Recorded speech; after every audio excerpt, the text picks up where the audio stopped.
നമസ്തേ പ്രിയമുള്ള പ്രേക്ഷകരെ, നാം ഇവിടെ ചർച്ച ചെയ്യുന്നു ജ്യോതിഷ വിഷയം നിങ്ങളുടെ നാളെയിൽ നാം ചർച്ച ചെയ്യുന്നത് നാളത്തെ ദിനം 2026 ജൂലൈ മാസം 11-ാം തീയതി, അതായത് 1201 മിഥുന മാസം 27-ാം തീയതി.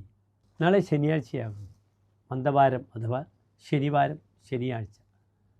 നാളത്തെ സൂര്യോദയം തൃശ്ശൂരിൽ കാലത്ത് 6:13, അസ്തമനം വൈകിട്ട് 6:47. ശനിയാഴ്ചത്തെ രാഹുകാലം നിങ്ങൾക്കറിയാം. 9 മുതൽ 10:30 വരെയുള്ള 1.5 മണിക്കൂർ ദൈർഘ്യസമയം. ശുഭകാര്യങ്ങളൊന്നും തന്നെ രാഹുകാലത്ത് അനുഷ്ഠിക്കാറില്ല. നാളത്തെ തിഥി കറുത്തപക്ഷത്തിലെ ദ്വാദശി തിഥിയാകും. ചന്ദ്രനിത അമാവാസിയോട് അടുത്തടുത്ത് വരികയാണ്. ഇനി ദ്വാദശി കഴിഞ്ഞാൽ പിന്നെ ത്രയോദശി, ചതുർദശി, പിന്നീട് അമാവാസി. അതിനാൽ ചന്ദ്രൻ വളരെ ദുർബലമാണ്. ഇവിടെ നാളത്തെ നക്ഷത്രം കാർത്തിക നക്ഷത്രമാകുന്നു. കാർത്തിക നക്ഷത്രത്തെ പറ്റി നാം ചർച്ച ചെയ്തിട്ടുണ്ട്. വാങ്ങാനും കൊടുക്കാനും പറ്റാത്ത നക്ഷത്രമാണ്. കൃത്രിക, ഭാഗ്യം, മൂലാശ്ച, മക, ചിത്രാച, രേവതി. കൃത്രിക കാർത്തിക, ഭാഗ്യമെന്നാൽ ഉത്രം, മൂലം, മകം, ചിത്ര, രേവതി. ഈ 6 നക്ഷത്രങ്ങൾ ആദാതവ്യം എന്ന ദാതവ്യം, വാങ്ങരുത് കൊടുക്കരുത്.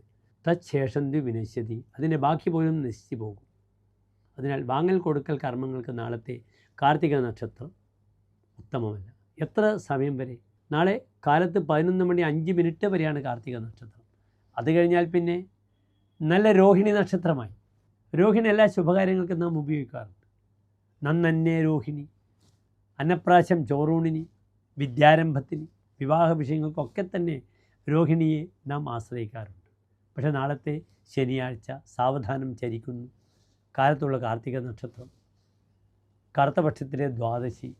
എങ്കിലും 11:05 കഴിഞ്ഞുള്ള രോഹിണി നക്ഷത്രത്തിൽ എൻ്റെ പ്രിയപ്പെട്ട പ്രേക്ഷകർക്ക് വല്ല കാര്യങ്ങളും ചെയ്യുവാനുണ്ടെങ്കിൽ 11:15 മുതൽ 12:15 വരെയുള്ള സമയം നല്ല രാശിയാണ്, നല്ല കാലഹോരയാണ്.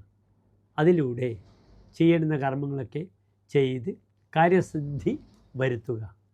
നാളെ രാവിലെ എൻ്റെ പ്രിയപ്പെട്ട പ്രേക്ഷകർക്ക് ശനിയാഴ്ചയാണ്, ശൈവമായ ദിനമാണ്, കാർത്തിക നക്ഷത്രമാണ്.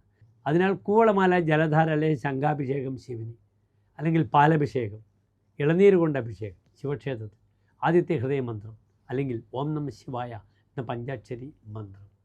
വൈകിട്ട് ശ്രീകൃഷ്ണ ക്ഷേത്രം, രോഹിണി നക്ഷത്രമല്ലേ, കൃഷ്ണൻ്റെ നക്ഷത്രമാണ്. കൃഷ്ണ സംബന്ധിയായ എല്ലാ പ്രാർത്ഥനയും വളരെ അനുകൂലമായി വരികയും ചെയ്യും. എൻ്റെ പ്രിയപ്പെട്ട പ്രേക്ഷകർക്ക് ശോഭനമായ നല്ലൊരു നാളത്തെ ദിനത്തെ പ്രാർത്ഥിക്കുന്നു. നന്ദി, നമസ്തേ.